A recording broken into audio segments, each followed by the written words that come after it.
Saturday evening, rain has stopped. It's supposed to come back again. Therefore, let me open by saying this. If you live in this area, please take care. If you've got friends and neighbors who you think may need your help or may need our help, then check in with them. And if you can't help them, let us know. We'll see what we can do. Because part of our job is to help people, not just on the spiritual path, but also to help people physically. So, for instance, when somebody's house was flooded in one of the previous storms, or several houses actually, a bunch of us went down there and we actually physically got involved in taking all the old stuff out, cleaning the house out. And believe me, if you've never been in a house after a hurricane, you're not missing anything. The stench is awful because the sewers come up. I mean, it's really awful. But the thing is that people just help out. You know, there's a whole bunch of us from our spiritual center helping out one lady who's also a member. And there was stuff everywhere on the road. I mean, all the neighbors were in trouble. When people came around just to help, people we didn't know came around and pitched in. People came around feeding us because we were so busy doing all this. And one guy came around with pizzas, and I said, "Do you by any chance have any vegetarian pizzas?" He said, "Absolutely." So the bottom line is that when there are times of need, human beings are at their best often. When times are, ironically, when times are at their worst, people are often at their best, as you can see. What does that have to do with today's reading? Well, it really does, as you will probably see as I read it. It's actually called, as you probably saw in the title, and I repeat the title now in the body of it, so you know, if you forget it, you'll remember it again. Leaning toward the light. The first quote is from Michelle Obama. If you've never heard of Michelle Obama, you've been living under a rock. And it's in her book, Becoming. And she says, "For me, becoming isn't about arriving somewhere or achieving a certain aim. I see it instead as forward motion, a means of evolving, a way to reach continuously toward a better self. The journey doesn't end." And as I said, that was Michelle Obama in Becoming. Ernest Holmes in the Science of Mind textbook says, "Sitting in the shadow, we may not really believe there is any sunshine, but the sun would be there all the time. It is there, but we must awaken to it." And of course, he's speaking both literally and metaphorically, as we'll see. So I'm going to keep my thoughts to myself until we come to the end. And this is what Reverend Ryan says. We have a giant Monstera plant in our living room, actually a Monstera deliciosa for all my plant nerds, and you know who you are. This particular plant, or at least the one with which we are currently cohabiting, is enormous. When we first placed it in the room, all its leaves were facing in one direction, plastered against the wall opposite the window.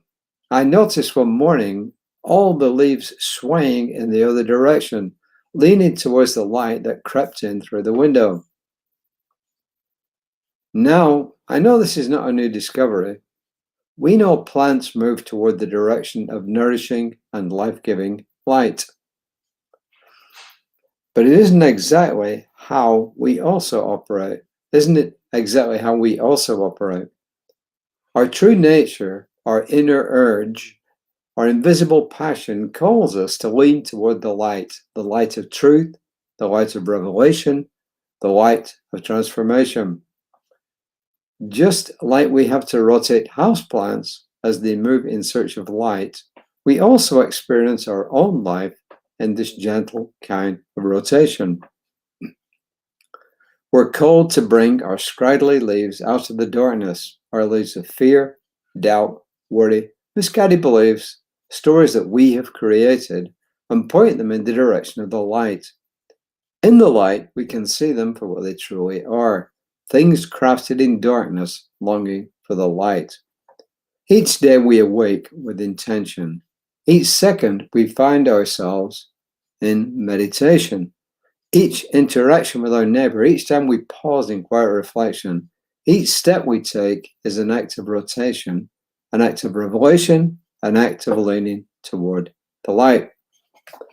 Okay. So what do I make of this?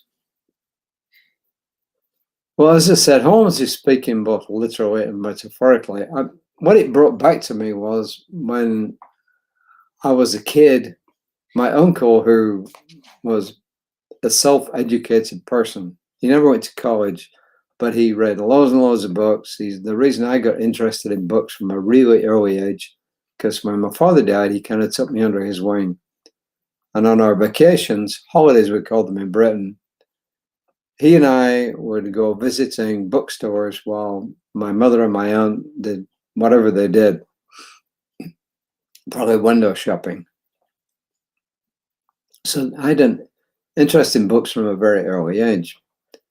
And he said to me one day, "Remember this, David," he said, "the sun is always shining. It's just the clouds that get in the way." And when you get above the clouds, of course, there's glorious sunshine. And this is kind of the same thing we're talking about here. And of course, what we're talking about are the things that we often invent for ourselves, the things that we don't like about ourselves, things that we don't like that we've done. When we think of ourselves as less than, when we compare ourselves with other people, when we've done things of which we're ashamed. And the natural human tendency is just to bury them. But that's kind of like putting something in a pressure cooker and turning the heat up, because eventually, if you don't turn the heat off and release the steam, the valve is going to blow, right? I don't know how much you know about pressure cookers, but eventually they have a safety valve in there, and if the pressure builds up too much, boom, the safety valve goes, and often stuff from inside comes out with it, makes a mess. And that's really what we are. We are sometimes like human pressure cookers, that we keep all the churning this stuff over and over again in our minds, or we just don't let it out. And that's one reason why it's good to talk things out with other people, get a confidant with whom you can speak. Or if you have to, see a counselor or a therapist or a practitioner or a minister, because these people are trained to do things like that. They're trained to listen. And it's amazing how just by talking things out that you can release a lot of that pent-up negative energy. And that is releasing it to the light of day, allowing it to come to the surface, allowing it just to be. And it's amazing how that really clears a lot of stuff up. As we said before, oftentimes what a lot of people want is just a listening ear. It's really often they don't want money, they don't want goods. Often they just want somebody to be there with them and listen to them and let them talk. And that's why people like practitioners, ministers, therapists, counselors, and so on are taught how to listen. There's a difference between hearing and listening. And there's a difference between listening and active listening. And active listening is what professionals are taught to do. So what's the difference? The difference is that you need to let the person to whom you're listening know that you are truly listening. How do you do that? By simply saying, well, if I understand you correctly, this is what you're telling me. Yeah, if I understand what you said, it was like this, or is that what you were saying? And that way, they feel acknowledged. And that's often really what a lot of people want. But it's also what we ourselves often need. We need people we can go to. I know the old Catholic idea, it's mostly Catholic, but it is in some Protestant traditions as well, of confession, was so good because it let people talk to somebody and they knew that person was not going to talk to anybody about it, and they could get a lot of this stuff off their plates and open it up to the light. So that's really what this is all about. I'm open to the inner urge and passion that live within me, because when we do that, it allows space for us to start developing ourselves in different directions. So, does all that make sense?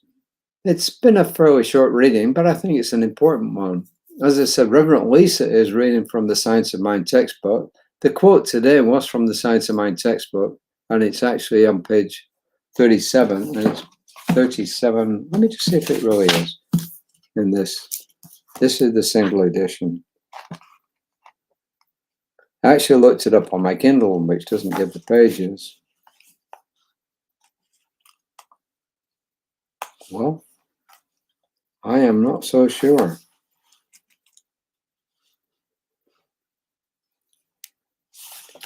Well, I'm guessing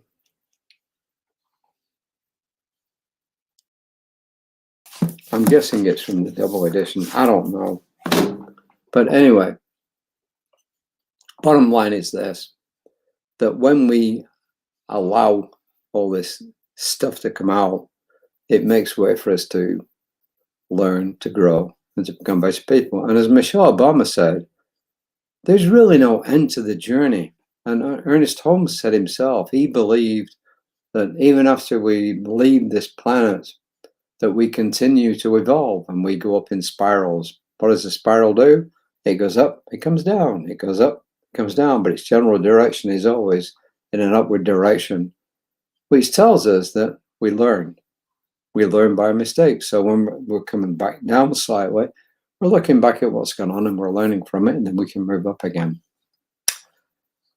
That's really all I got to say. Remember, tomorrow being Sunday, 11 o'clock, our service, if you miss it, will be recorded. You can see it. It's good to see it live. Also, remember, there's always the transcripts available. There's the chats always available there, so you can actually see the chats as well. And it's good to see that, even if you attend in person, because there's a lot of references in there. There'll be Reverend Jesse will say something, most likely Danielle, and sometimes Reverend Lisa will look it up and they'll post that in the chat. So you can actually follow a lot of the stuff that's going on there. So it's kind of cool. That's all I got. I'm going to chill out for the rest of the evening. I have already got our smoothie made for tomorrow morning. I'm free. I don't have to do that. It's kind of cool. But as I said, we do know, according to the weather forecast, that it's going to rain again. So please, please, please be very, very careful. And if you read this after the time is gone, I hope you're kept safe and sound and that we can all move on. So until next time, namaste.